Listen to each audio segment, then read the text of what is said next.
dan manfaatnya untuk pengarang kitab, juga kepada guru-guru kita dan gurunya guru-guru kita, juga kepada orang tua kita, kakek dan nenek kita, serta saudara-saudara dan teman-teman mengaji kita, di mana mereka yang telah kembali ke alam barzakh, semoga mendapatkan limpahan rahmat dan maghfirah Allah Subhanahu wa taala dan dijadikan kubur mereka raudhah min riyadil jannah.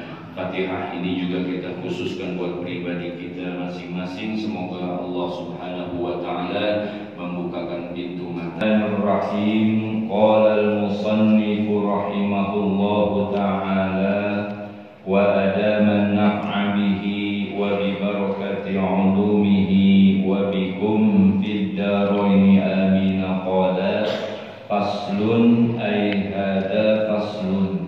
Ini merupakan satu fasal fi bayani muqtadha sujudi sahwi wa ma yata'allaqu bihi, di dalam menjelaskan tentang apa-apa yang menyebabkan dilakukannya, dituntutnya untuk kita melakukan sujud sahwi. Jadi diumpamakan seperti halnya satu anggota tubuh kita. Kalau yang namanya syarat itu merupakan ruhnya. Kemudian kalau rukun itu diibaratkan kita ini ada kepalanya. Kalau yang namanya sunnah aba'ad itu diibaratkan seperti a'dha, anggota tubuh kita kayak kaki sama tangan itu namanya sunnah aba'ad. Kalau misalnya kumis, kemudian jenggot, itu merupakan aksesoris dalam tubuh kita. Ya, artinya sebagai pelengkap. Kalau syarat sama rukun dia nggak ada, berarti sama nggak ada ruhnya, nggak ada kepala, sama juga dia nggak ada kehidupannya. Ini nggak sah sholatnya. Tapi kalau misalnya dia kaitannya dengan sunnah ab'ad, dia tinggalkan, ada sesuatu yang ditinggalkan, maka itu ibaratnya cacat. Meninggalkan sunnah ab'ad itu misalnya bagaikan tangannya terpotong. Hidup mah hidup, tetap hidup, tapi dia nggak lengkap, ada cacatnya. Maka ketika kita meninggalkan sunnah ab'ad, maka itu dikatakan muqtadha, diperlukan untuk ditambal, tujbar, harus ditambal dengan nanti kaitannya konsekuensinya melakukan sujud sahwi. Kalau nggak melakukan sujud sahwi bagaimana? Dia tetap sah. Tapi itu tadi anggota tubuh kita kurang lengkap. Maka di sini para ulama fikih mengikuti daripada perilaku Nabi Shallallahu Alaihi Wasallam. Beliau pernah melaksanakan sholat zuhur, baru 2 rakaat ternyata udah salam. Kemudian ke depan ditanya sama sahabat, ya Rasul, sholatnya baru 2 rakaat dan selesai. Akhirnya benar, balik lagi, tambahin lagi, di akhirnya ditambahkan sebelum salam dengan sujud. Ini untuk apa? Untuk kepada kita. Asbabu sujudis sahwi, bermula sujud sahwi itu sebab-sebabnya arba'atun, ada 4. Fi sholati fardhon aw naflan, baik sholat yang kita lakukan sholat fardu ataupun sholat sunnah. Jadi apapun sholat yang kita lakukan, baik sholat fardu 5 waktu atau sholat manzurah, sholat-sholat yang dinazarkan, itu kan wajib juga.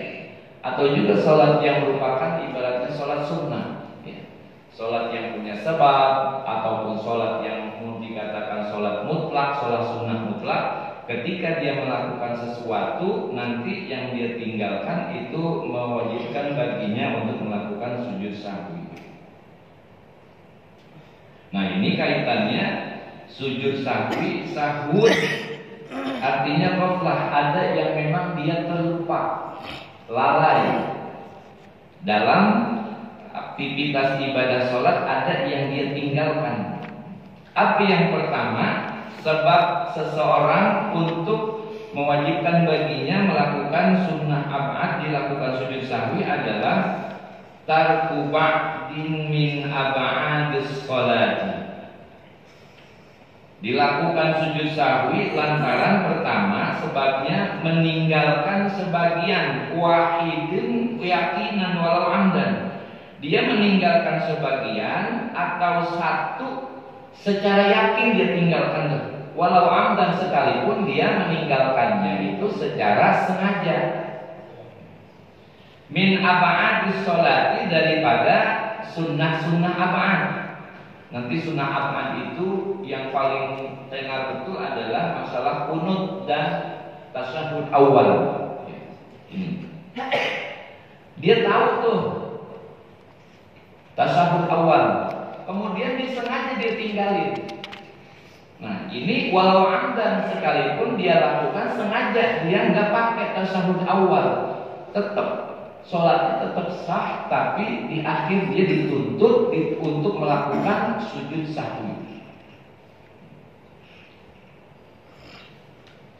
Au ba'dil ba'di, atau sebagian dari sebagian sunnah-sunnah ab'ad. Misalnya di dalam kunut itu sebagian dari sunnah ab'ad. Di dalam kunut ada yang dia tinggal, misalnya dia tidak membaca sholawat kepada Nabi. Ini termasuk juga dia dituntut untuk menambal sholatnya di akhirnya sebelum salam, qubailas salam, sebelum salam dia melakukan sujud 2 kali. Jadi habis tasyahud akhir dia baca innaka hamidum majid, ya, kemudian dia sujud. Pertama dia baca, ya, yang disunnahkan oleh Nabi, subhanaman la yanamu wa la yasku, minimal 3 kali. Kamalul adna itu yang namanya minimal 3 kali. Atau juga dalam sebuah riwayat disunahkan dia baca sajada wajhi lilladzi khalaqahu wa sawwarahu wa shaqqa sam'ahu wa basarahu bihaulihi wa quwwatihi tabarakallahu ahsanul khaliqin. Kalau misalnya kita nggak hafal subhanaman la yanamu wa la yasku, maha suci zat man, ya, zat yakni Allah Subhanahu Izzah, la yanamu yang tidak pernah tidur, wa la yasku enggak pernah lupa. Kita baca nih 3 kali. Kalau kita enggak hafal, boleh kita ganti dengan subhana rabbiyal a'la wa bihamdihi. Dibaca 3 kali sujud pertama, kemudian duduk antara 2 sujud baca rabbil firli warhamni seperti biasa. Dia sujud lagi yang kedua, dia baca lagi tuh subhana man la yanamu wa la yasu 3 kali, kemudian langsung duduk tasyahud akhir, duduk tawarruk, langsung dia salam. Ini kesunahan daripada cara atau kaifiat daripada sujud sahwi. Itu yang pertama, meninggalkan sebagian daripada sunnah ab'ad atau bagian daripada sebagian sunnah ab'ad. Baik dia misal meninggalkan tasyahud awal ataupun dia meninggalkan kunut yang kita lakukan di dalam sholat subuh, atau juga sholat witir pada 15 terakhir di bulan suci Ramadan.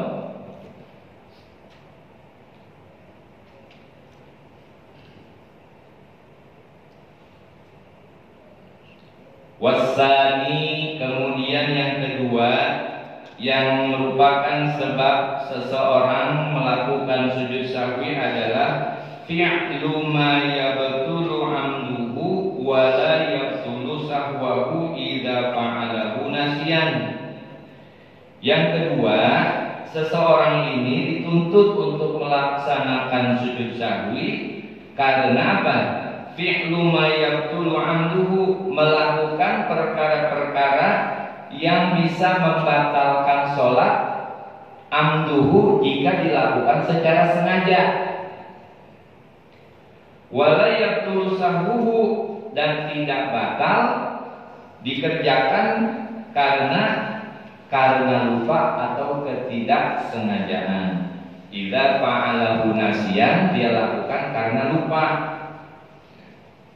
Mana contohnya? Misalnya kata kuili ruknin qasirin, dia pada saat iktidal ataupun duduk di antara dua sujud ini merupakan dua rukun fi'li yang qasir, pendek, enggak panjang waktunya. Dia baca melebihi kadar Al-Fatihah iktidalnya. Berbeda halnya kalau di luar sholat tasbih, ya, ini ada pengecualian. Dia sengaja tuh, dia zikir pada saat iktidal kelamaan, ya, kelamaan. Nah, kemudian dia ingat, oh iya, kalau bikin dari suratul Fatihah nih iktidalnya, atau duduk di antara dua sujud melebihi kadar bacaan Fatihah, dia ingat, maka nanti di akhir disunnahkan untuk apa? Untuk melakukan sujud sahwi. Atau juga dia misalnya apa nih? Qalili kalamin, ngomong meskipun sedikit, tapi dia nggak sadar tuh, dia lupa, dia pakai bahasa dia tanpa disengaja. Ini kalau tanpa disengaja tidak membatalkan. Berakibat apa? Untuk dia melakukan sujud sahwi. Wa aklin, ataupun dia makan, jika sengaja makan, gitu. Dia lupa, ya. Ini termasuk bagian daripada ya layab tulusahu, dia nggak batal sholatnya lantaran kenapa? Karena dia lupa. Ya. Fa'alahu nasiyan, dia kerjain secara nasiyan, keadaannya itu dia lupa. Nah, ini termasuk dia disunnahkan, bahkan ditekankan bahasanya itu ditambal. Kemudian yang ketiga adalah pada jamaah sekalian, naqlu ruknin, memindahkan rukun au ghairihi, atau selain rukun qauliyin, yakni rukun qauli yang sifatnya ucapan, ya. Ila ghairi mahallihi, kepada lain tempatnya yang kagak sesuai tempatnya. Misalnya dibaca suratul Fatihah. Suratul Fatihah itu dibaca pada saat qiyam, berdiri. Kemudian dibaca misalnya pada saat duduk di antara dua sujud, gitu ya. Nah, ini sholatnya nggak batal. Tapi karena penempatannya nggak pas, begitu, maka nanti di akhir dia sebelum salam untuk mengambalnya dengan sujud sahwi. Mestinya Fatihah atau dia baca surah itu berada pada posisi berdiri, atau sholatnya sholat duduk, maka dia baca pada saat duduk. Kemudian dibaca misalnya entah pada saat dia ruku atau dia baca pada saat sujud, ini namanya dituntut untuk menambalnya pada saat dia sebelum salam. Warrabi'u, kemudian yang keempat, seseorang dituntut untuk melaksanakan sujud sahwi itu adalah iqa'u ruknin fi'liyin, meletakkan rukun fi'li. Rukun fi'li, rukun yang merupakan perbuatan, kayak sujud, kayak ruku, gitu ya. Ma'ahtimali ziyadati, yang memungkinkan bersamaan juga itu bisa menambah, ya, menambah rakaat atau menambah daripada rukun. Dia ulangin lagi tuh, ditambahin lagi rukun fi'linya. Misalnya sujudnya sampai 3 kali, gitu ya. Tapi apa? Ma'at taraddudi fi ziyadatihi, di dalam hatinya itu ada keraguan. Jadi ada syak di situ. Ya, bi an syakka fi rak'atin, misalnya juga ketika dia mengerjakan sholat rubaiyah, sholat 4 huruf, 4 rakaat. Kata dia, hal sholaitu salasan, apakah saya ini sholat sudah 3 rakaat? Ya. Wa hadhihi allati uridu bityana biha rabi'ah, apakah memang sudah 4 rakaat? Ada keraguan tuh. Ya. Ketika kadang-kadang kalau kita sholat kan ada kepikiran, kalau lagi pikirannya lagi kurang fokus, gitu bisa terjadi. Ya. Ini 3 rakaat atau udah 4 rakaat? Nah, dalam kaitan seperti ini, al yakin kaidahnya la yuzalu bisyak. Keyakinan itu tidak bisa dihilangkan dengan keraguan. Maksudnya apa? Maka dia mengambil bagian yang paling sedikit. Dengan mengambil bagian yang paling sedikit antara 4 dan 3 itu menumbuhkan keyakinan di 3. Maka kita ketika ada syak seperti itu 3 atau 4 nih, berarti ambil yang paling sedikit bilangannya. 2 atau 3, hitungnya yang paling sedikit, 2 rakaat. Ini yang diajarkan oleh ulama kita melalui kaidah usul. Nah, itu ketika kita memindahkan rukun fi'li, menambah apalagi 1 rakaat melebihi, maka di akhir itu kita laksanakan sujud sahwi. Nah, ini yang namanya sujud sahwi ini 2 kali tuh, ya. Nanti bagaimana tuh kita di dalam hatinya itu ketika sebelum salam pasang niat tuh, niat sujud sahwi, niat begitu aja. Jangan ditalafuzkan, jangan diucapkan dalam hati, cukup seperti itu. Jadi sebelum dia salam, dia innaka hamidum majid, langsung niatnya, ya, aku niat sujud sahwi, langsung sujud 2 kali, kemudian setelah selesai baru dia salam. Nah, ini bacaannya subhana man la yanamu wa la yasbu.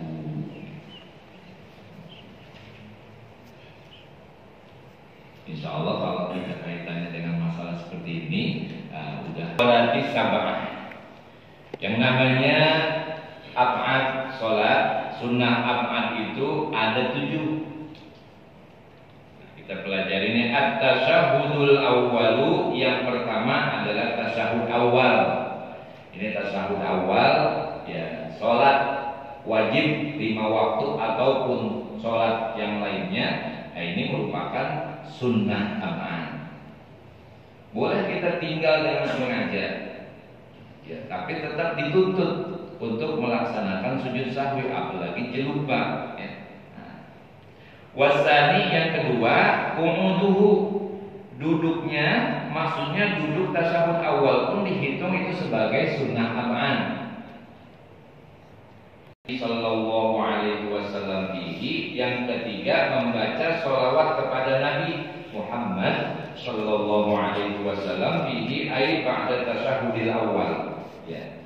Jadi kita baca tuh, setelah kita baca at-tahiyyatul mubarakatus sholawatut thayyibatu lillah, assalamu alayka ayyuhan nabiyyu wa rahmatullahi wa barakatuh, assalamu alayna wa ala ibadillahis sholihin, asyhadu an la ilaha illallah wa asyhadu anna muhammadar rasulullah. Itu sholawat itu. Jangan kata kita tinggal Allahumma sholli ala sayyidina Muhammad. Tasyahud awal seperti itu. Jangan kita sambung dengan wa ala ali sayyidina Muhammad, nanti dihukumi sebagai hal yang makruh. Kita cukup sampai sholawat Nabi pada saat tasyahud awal, cukup sampai kepada Nabi kita Muhammad. Allahumma sholli ala sayyidina Muhammad.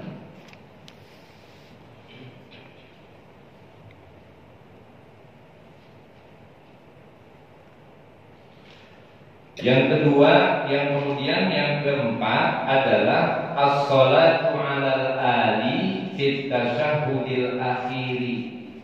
Yang keempat, membaca sholawat kepada keluarga Nabi fit tasyahhudil akhiri, di tasyahud akhir, ya. Wa 'ala ali sayyidina Muhammad, ini merupakan kita wajib tuh pada saat tasyahud akhir untuk membaca di samping kepada Nabi kita Muhammad sallallahu alaihi wasallam, juga kita sambung Allahumma sholli ala sayyidina Muhammad wa ala ali sayyidina Muhammad, ini kepada keluarga Nabi. Ai ba'dahu, ai setelah tasyahud akhir. Wal khamisu, kemudian yang kelima, al qunutu, setelah tasyahud selesai. Ini termasuk juga bagian daripada sunnah ab'ad adalah al-qunut. Qunut yang kita baca fi subhi, di dalam sholat subuh, pada rakaat kedua, di saat setelah kita melaksanakan i'tidal. Wa witrun nisfil akhiri min Ramadhana, dan sholat sunnah witir pada nisful akhir. Artinya nisful akhir pada 15 yang kedua, 15 terakhir min Ramadan.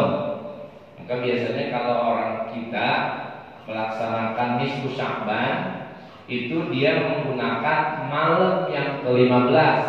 Ya, kita nisfu Sya'ban kita baca Yasin 3 kali, ya segala tanggal segala macam itu pada malam ke-15-nya. Nanti kalau kita ganti bacaan pada nisful akhir. Dari biasa kita baca misalnya dari At-Takasur kita sholat sunat tarawih At-Takasur, kemudian rakaat keduanya Al-Ikhlas.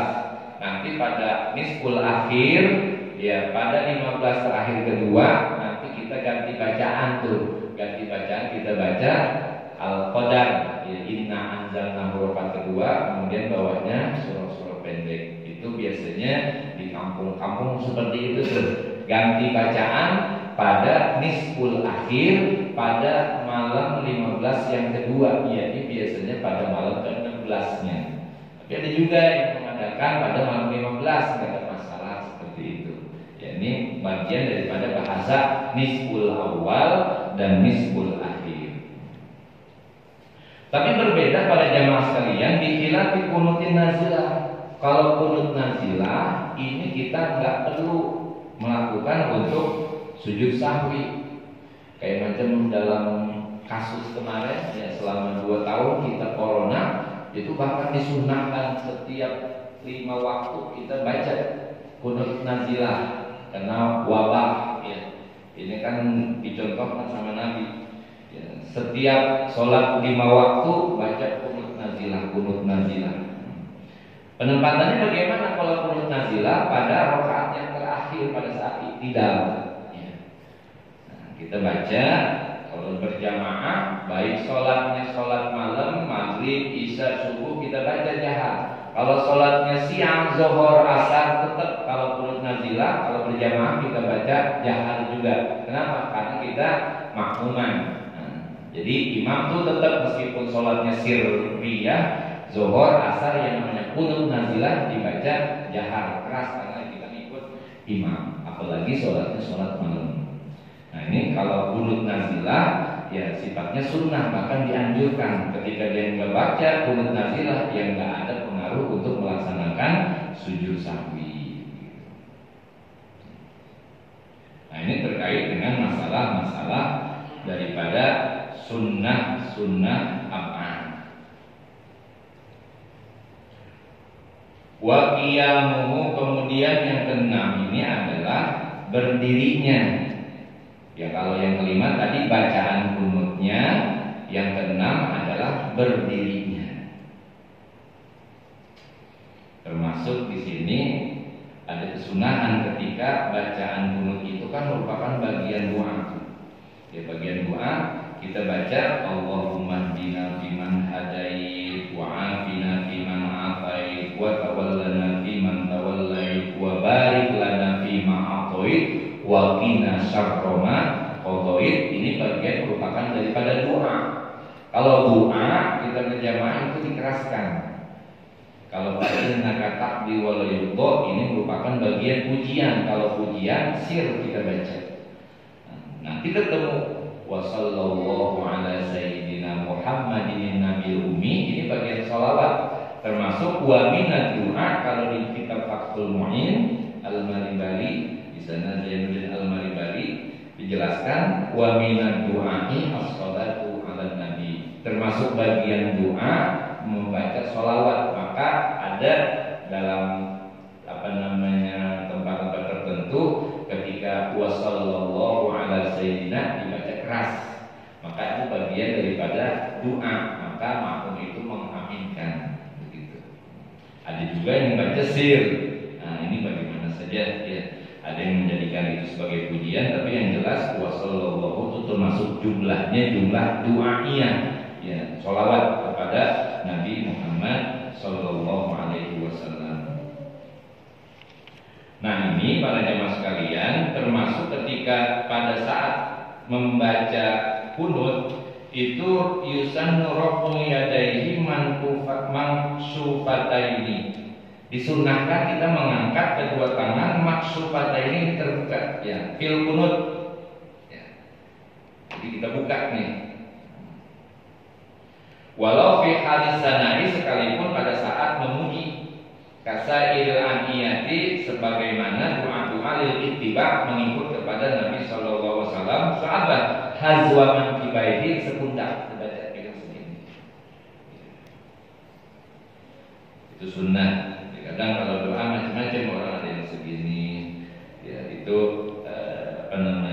masing-masing dah. Tapi yang bagusan ini hazwa man kibaihi, ya sepundak, kita angkat kedua tangan kita.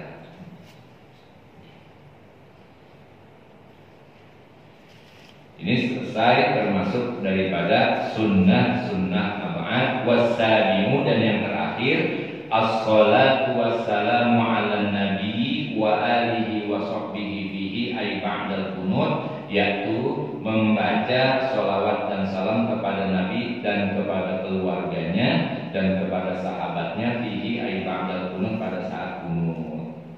Jadi ini merupakan bagian, ada 7 yang merupakan sunnah ab'ad. Ya, banyakan itu pada saat di tasyahud semuanya itu bacaannya, berdiri duduknya, termasuk kunut, berdirinya, sholawat kepada Nabi dan bacaan-bacaan kunut, ini merupakan bagian dari sunnah ab'ad yang harus kita perhatikan. Nah, ini selesai terkait masalah sunnah ab'ad. Tazbilun, di sini ada catatan tambahan dalam catatan dari An-Nawawi Al-Bantani dalam Kasidatus Sabahnya, wahayatus sholati kasiratun. Sedangkan sunnah hayat itu banyak sekali, kasirah, ya banyak. Wala yujibaru tarkuha, dan tidak ditambal bagi orang yang meninggalkannya di sujud sahwi dengan sujud sahwi. Kalau kita meninggalkan sunnah hayat, itu tidak perlu kita lakukan sujud sahwi. Apa contohnya? Wad'ul kaffaini, pertama adalah wad'u yadin yumna ala shimal. Ini meletakkan kedua tangan, artinya meletakkan tangan kanan di atas tangan kiri. Ya, artinya ba'da takbiratul ihram, setelah takbiratul ihram. Kita habis takbiratul ihram, ini bagian daripada sunnah hayat. Allahu Akbar, ini kita sedekah, ini kita bilang ini namanya sunnah hayat. Sunnah hayat seperti ini. Nah, termasuk dia yang paling bagus itu adalah dinyatakan berada tahta sodrihi, di bawah dada, ya, di bawah dada dan di atas pusar. Ini termasuk sunnah. Jadi kita lebih pas, jangan terlalu tinggi benar, jangan terlalu ke bawah. Ya, ini yang lebih tepat itu di tengah-tengah, tahta sodrihi wa fawqa surratihi, di bawah dada dan di atas pusar. Ma'ilan, condong keadaannya, ila jihati yasarihi, jadi agak condong ke kiri dikit. Nah, jadi kalau orang-orang tasawuf ini memang agak miring kemari. Ya, itu ternyata ada hikmahnya. Ya, hikmahnya apa? Irsyadul musalli ila hifzi qalbihi anil khawatir. Sebagai petunjuk bagi orang yang sholat, ala hifzi qalbihi, agar dia bisa menjaga hatinya, anil khawatir, dari lintasan pikiran-pikiran yang ada di dalam otaknya. Jadi menjaga, dipegangnya, ya. Menjaga jangan sampai timbul lintasan-lintasan di dalam pikirannya, atau pikirannya macam-macam. Kan kadang kalau kita lagi sholat ada aja tuh sesuatu yang nggak mestinya kita pikirin datang. Ya. Ini seperti itu. Ya.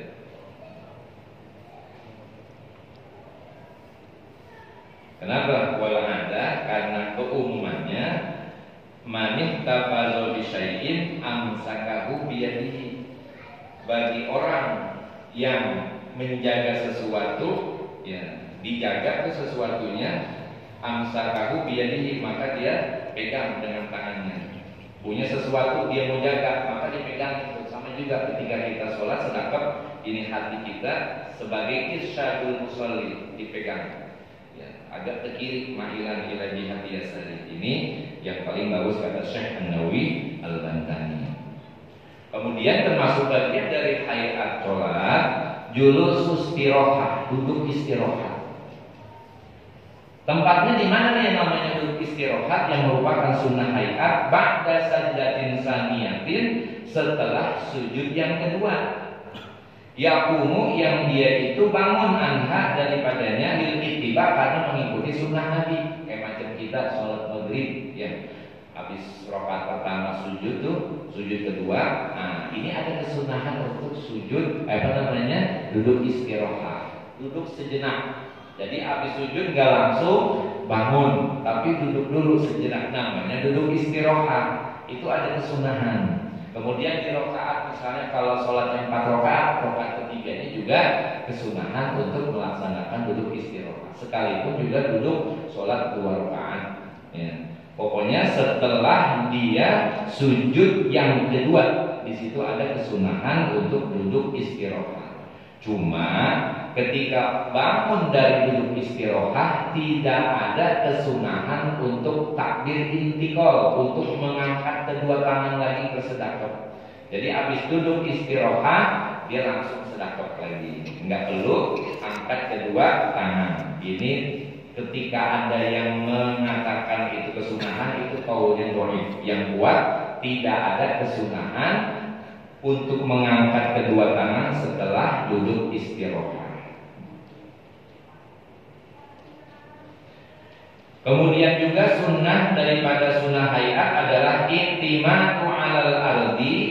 Dia itu bertumpu di atas bumi, di tanah, bibak nikafaihi, dengan telapak kedua tangannya nih, wa asobihi, dan jari-jarinya mabsutotan, dia terbentang gitu, alal ardi. Kapan? Inda qiyamihi, ketika dia bangun, min julusihi, daripada duduknya, au sujudihi, atau dari sujudnya. Jadi kalau kita bangun dari duduk atau dari misalnya sujud, itu kita bertumpu kedua tangan kita nih, bikafaihi, dengan kedua. Ada orang pakai begini, mengepel. Nah, ini makruh. Yang bagus nih, ya. Ini sunnahnya dia bertumpu iktimat ala arti, di atas tanahnya itu. Bibak nikafaihi, dengan bagian dalam kedua telapak tangannya, wa asobihi, dan jari-jarinya. Ini mabsutotan, artinya terbuka, bukan tertutup, ya. Bukan madmuman, tapi mabsutotan. Itu merupakan bagian daripada sunnah hayat. Kemudian yang juga termasuk bagian sunnah hayat, wa mukafaihi fi jami'i jalasati sholati ala fakhidaihi. Dia meletakkan kedua tangannya fi jami'i jalasati sholati ala fakhidaihi. Jadi kalau kita duduk, kita pegang paha kita, ini ujung daripada lutut, maka kita deketin nih. Nah, ini seperti ini. Ya. Jangan sampai kedua jari kita melebihi daripada lutut pada saat kita duduk. Ini makruh. Ya. Kemudian idamatu nazrihi ila maudhi'i sujudihi fi jami'i sholati.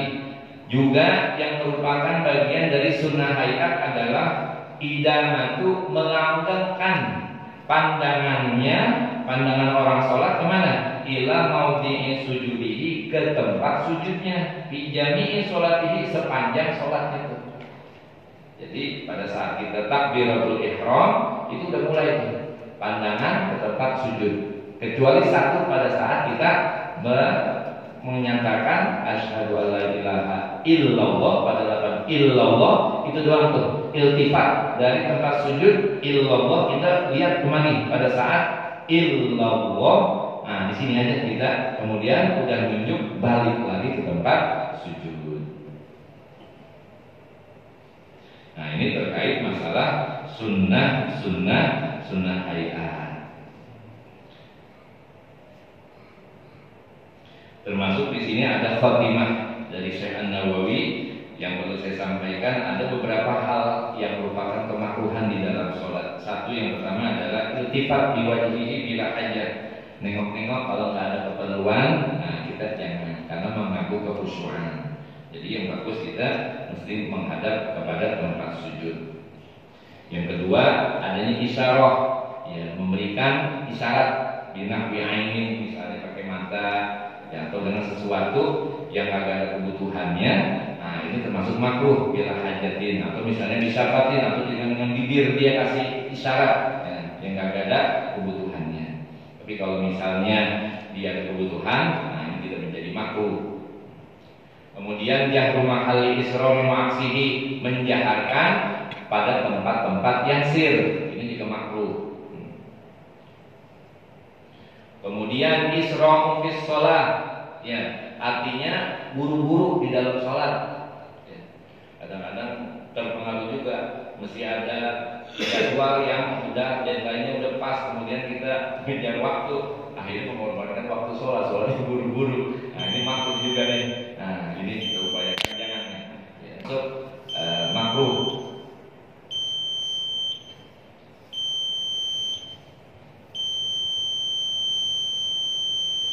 Wal mubalaghatu fi khafdir ra'si fi ruku', dan termasuk bagian dimakruhkan itu adalah kalau nunduk pada saat ruku, saking apa? Nunduknya tuh, kepalanya sampai terlalu merendah banget, itu juga menjadi hal yang makruh. Jadi kalau kita ruku itu yang udah biasa yang kita lakukan itu sejajar, ya, pundak kita dengan kepala, jadi kepalanya udah sampai nunduk banget, sejajar, bagikan apa?